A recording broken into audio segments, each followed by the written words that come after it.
In this video, we're going to update the Voxelab Aquila in hopefully under a minute to the new firmware because this stock firmware sucks and you can't do anything with it. We want this firmware, which is sweet and has so many different options and is like half to download. It's also on the Ender 3, so this is a Voxelab Aquila X2, so the second version. This one has the N32 chip. If you remember that, when you're downloading the firmwares, they're not all the same. There's different chips. This is a Voxelab Aquila 1, and there is no sticker for what the chip is. So that means that this is a G chip, and I'll explain that right now. What you do is you go over to your computer, and you need a PC. So no excuses here. I have a Mac. Macs just won't work. They get a little funky.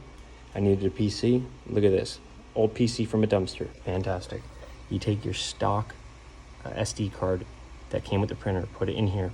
Some of the other SD cards just don't work. Then, this is all you have to do. Ready, ladies and gentlemen? You need to go to this GitHub page right here. All you have to do is type in Voxelab Aquila Alex's firmware update. You will get a link to this page. On this page, you need to download. If you have the Aquila X1, you need to download a G file. So there's all the different firmwares for BL touches, default. If you have no probe, there's manual mesh and there's UBL. I'm gonna pick manual mesh and I'm using the G because this is the G chip. The other one was the N chip. So if you're doing the X2, download the N chip one. If you're doing the Voxelab Aquila 1, you need a G file. So I've downloaded that, it's right here. And you also have to go down and download this one, the source code. Right there, source code. That will be basically this Marlin folder. When you open up the Marlin folder, this is what's inside. Okay? You need to go to display firmware, firmware sets, D-Wing set. You can pick any one that you want. Let me see. Oh, we're already at 2 minutes. I'm really losing it, aren't I?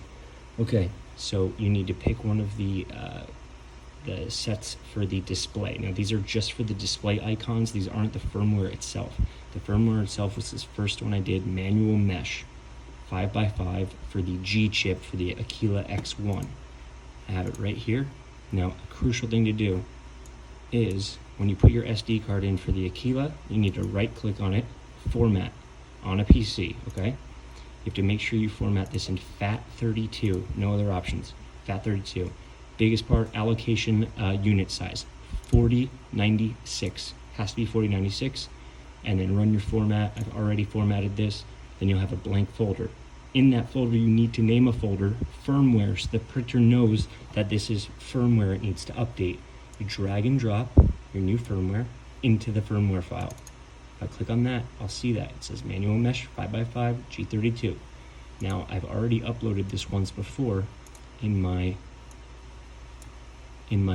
Aquila, so if you upload a firmware that's exactly the same more than one time, I just did this to show you the video, you cannot have it named the same name. So I'm just going to make it shorter. You can change the name, whatever. Done. I'm going to go back to the card and I'm going to eject it. We'll do the display firmware right after this. So take out my SD card. This computer's so janky, I don't even have a power supply for it. That's what's powering it. Anyway, we take this, the beloved firmware. See where it's at right now? Gross, ugly. Turn it off. Don't forget to turn it off, people. We're doing it in 5 minutes, I guess. Whatever, it'll help somebody. Now, Alexa, turn off printer 1. I really want to make sure this is off. Okay. So I'm going to plug the SD card into the SD card reader. We're going to watch this screen right here as we do it. I'm going to flip the on switch, but I don't have power because I have it in the smart plug. So Alexa, turn on printer 1. Just a little flex right there. Okay, it's going to turn on. And it should do some funky loadage on the screen. And it had just a check mark. Done. Now look at it, it's all funky, right? It's weird, doesn't make no sense, kind of looks halfway like the other one does. Okay, so now what do we have to do? Alexa, turn off printer 1. Gotta shut her down. Really shut it down. Take your card, pop it back out. Okay, round 2. Back over the computer. Insert the same SD card into your SD card reader. It is going to pop back up. Now listen, this could work even if you didn't reformat the SD card again, but to be safe and not run into any troubles, reformat this card the exact same way we did FAT32, 4096 bytes on the allocation unit size, and start. Format. Fantastic. Okay. So format complete. Perfect. We're going to reopen that folder. New folder. All right, so let's go down to it. Aquila. Now this one you do not need to rename firmware, but we're going to drag in the DWin set Voxelab red. Now the only thing you have to change here is the quotations Voxelab red. It should only say DWin set. I don't have a keyboard that works, so I'm doing it off my mouse. DWin set. Okay, that's all you need. Eject. Come on, guys, look how easy this is. We're 6 minutes in. We're about to be done. No pulling your hair out. Back over the printer. Wow, and magically the back of the display came off because I took it off for the video. What you're going to do is, man, with your printer off, you're going to take the SD card. There's an SD card slot in the back here. It's really hard to kind of finagle in. Actually, it's really a pain in the ass.